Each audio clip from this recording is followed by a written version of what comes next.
பாவக்காய் side dish எப்படி செய்யுதுன்னு சொல்லிட்டு செய்து காட்டுறேங்க. நான் சாதத்துக்கு ரொம்ப நல்லாயிருக்கும் பாருங்கள். பாவக்காய் வந்து 4 எடுத்திருக்கேன் நான்.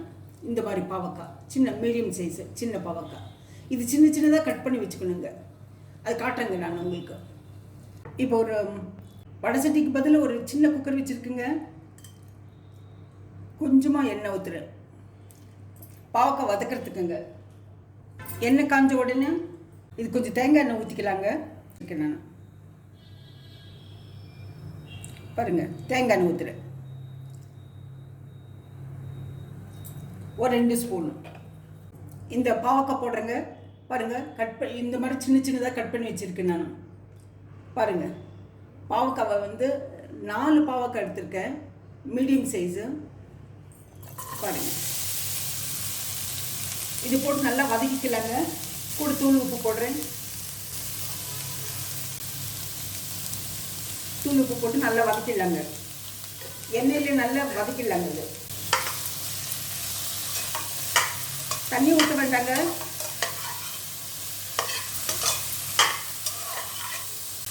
ஃபஸ்ட்டு உப்பு மட்டும் போட்டுருக்கேங்க.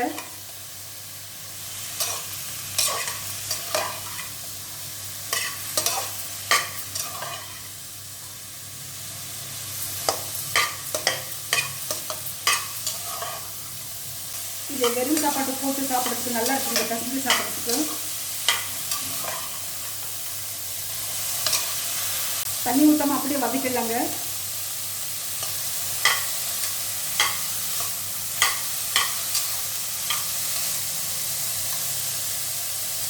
இப்போ பாருங்க எண்ணெயில் நல்லா வதக்கிட்டேங்க.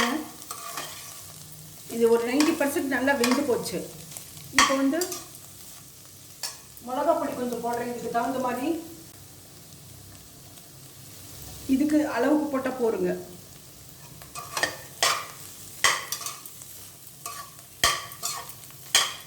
அதுவும் எண்ணெயில் இதிலே போட்டு வதக்கி எடுத்துடுங்க. நான் இப்போ ட்ரான்ஸ்ஃபர் பண்ணிடலாம் ஒரு பாத்திரத்தில். இதை வதக்கின இது பாவக்காவை சைட் டிஷ் செய்து கட்டுருங்க.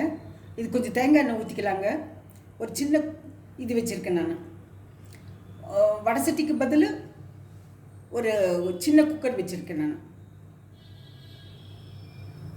பாருங்கள் தேங்காய் எண்ணெய் ஊற்றுறேன் ஒரு 2 ஸ்பூன். இது கொஞ்சம் காஞ்ச பிறகு கடுகு போடுறேன்.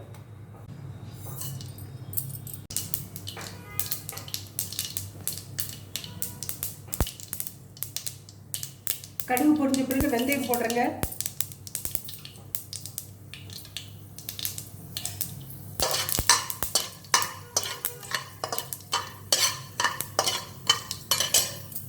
ரெண்டு பெரிய வெங்காயம் நறுக்கி வச்சிருக்கேன் நான்.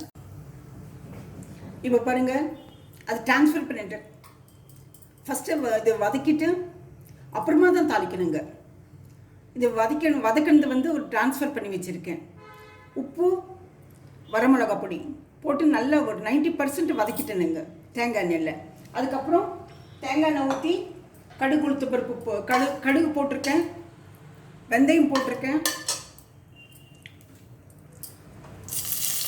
கருவேப்பிலை போடுறேங்க.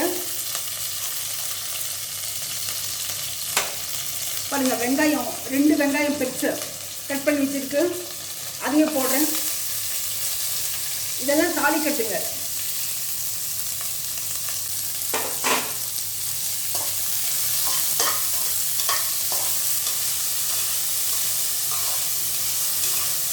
பாருங்க நல்லா வதக்கிடலாங்க வெங்காயத்தை.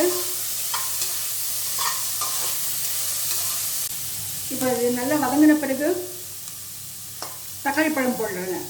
4 தக்காளி பழம் கட் பண்ணி வச்சுருக்கேன். 4 பாவக்காய்க்கு சின்ன சின்னதாக கட் பண்ணி வச்சுருக்கேன். அதை போடுறேங்க.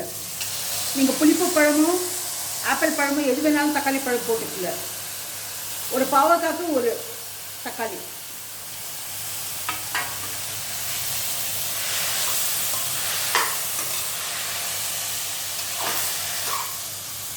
இது தகுந்த உப்பு போட்டுக்குங்க. இது தண்ணி ஊற்றுறதுனால புளி தண்ணி விடுறதுனால கல் உப்பை போடுறேங்க. இப்போ இது நல்லா வதங்கின பிறகு தக்காளி பழம் போடுறேங்க. 4 தக்காளி பழம் கட் பண்ணி வச்சுருக்கேன். அதை போடுறேங்க. நீங்கள் புளிப்பு பழமோ ஆப்பிள் பழமோ எது வேணாலும் தக்காளி பழம் போட்டுக்கல. ஒரு பாவக்காய்க்கு ஒரு தக்காளி. இது தகுந்த உப்பு போட்டுக்குங்க. இது தண்ணி ஊற்றுறதுனால புளி தண்ணி விடுறதுனால கல் உப்பை போடுறேங்க. இது தகுந்த மாதிரி பாவக்காய் போட்டிருக்கேன், இதுக்கு மட்டும் போட்டுக்கணும் வெங்காயம் தக்காளிக்கு.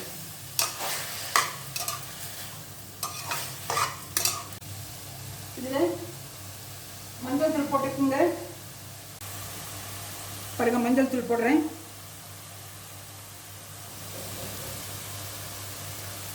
அதையும் போட்டு எண்ணெயில் வதக்கிடலாம். தக்காளி நல்லா தண்ணி விடுங்க. இதில் மிளகா பொடி, வரமிளகா பொடி போடலாம். ஒரு 3/4 ஸ்பூன். எனக்கு பாவக்காய் போட்டிருக்க முதல்லையே. இப்போ இதுக்கு போட்டுக்கலாங்க. காரத்துக்கு தகுந்த மாதிரி நீங்கள் போட்டுக்குங்க. எந்த அளவு போடுறீங்களோ நீங்கள் போட்டுக்குங்க.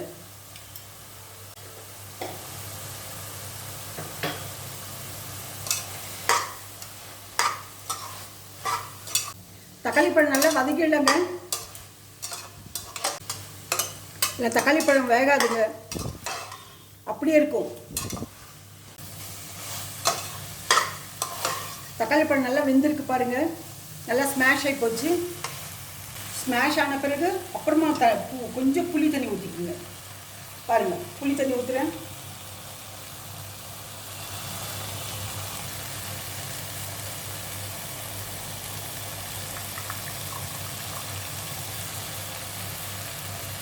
கொஞ்சமாக. அப்போ தான் இந்த கசப்பு எடுக்குங்க. புளி தண்ணி ஊற்றினா தான் நல்லா கசப்பு எடுக்கும். தக்காளி பழத்தில் புளிப்பு அதிகமாக இல்லைங்களே. புளிப்பு அதிகமாக தெரிஞ்சாக்க நீங்கள் புளியை நிறுத்திடலாம். கொஞ்சமாக இனி கம்மிப்படுத்திக்குங்க. இப்போ இது மூடி வச்சிடலாங்க, நல்லா வேகட்டும். பாருங்க, இது மூடி வச்சது ஓப்பன் பண்ணி பார்க்குறேன். இப்போ இந்த பாவக்காய் போடுங்க, வதக்கி வச்சிருக்கிறது எண்ணெயில்.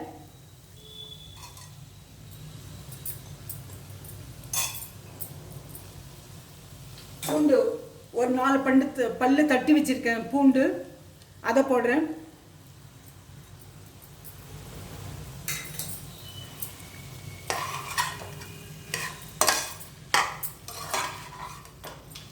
இப்போ இந்த தருணத்தில் உப்பு காரம் கரெக்டாக இருக்கா பார்த்துக்கங்க நீங்கள்.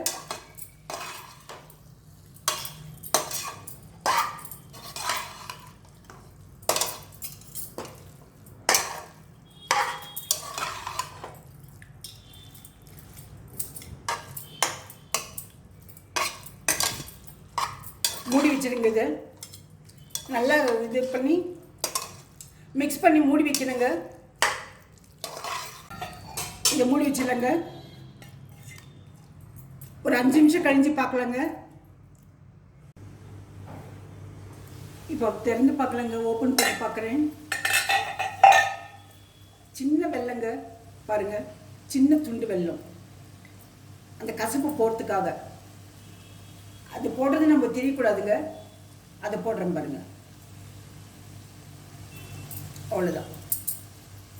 போட்டு இதை நல்லா மிக்ஸ் பண்ணி மூடி வச்சிடலாங்க. அவ்வளோதாங்க.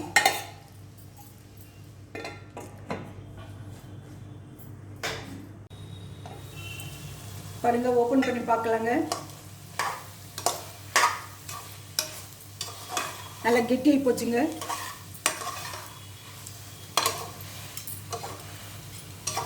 இப்போ ஒரு பாத்திரத்தில் ட்ரான்ஸ்ஃபர் பண்ணி காட்டுறேங்க உங்களுக்கு. சைட் டிஷ்ஷாகவும் யூஸ் பண்ணலாம், இல்லை ஒயிட் ரைஸ்க்கு பிசைஞ்சு சாப்பிட்லாங்க. பாருங்கள், இது ஒரு பாத்திரத்தில் ட்ரான்ஸ்ஃபர் பண்ணி வச்சுருக்கேன், ஒரு பவுலில் ட்ரான்ஸ்ஃபர் பண்ணி வச்சுருக்கேன். இந்த ரெசிபி பிடிச்சிருந்தாக்க லைக் பண்ணுங்கள், ஷேர் பண்ணுங்கள், சப்ஸ்கிரைப் பண்ணுங்கள், மறக்காமல் பெல் பட்டன் ப்ரெஸ் பண்ணுங்கள். அடுத்த ரெசிபியில் பார்க்கலாம்.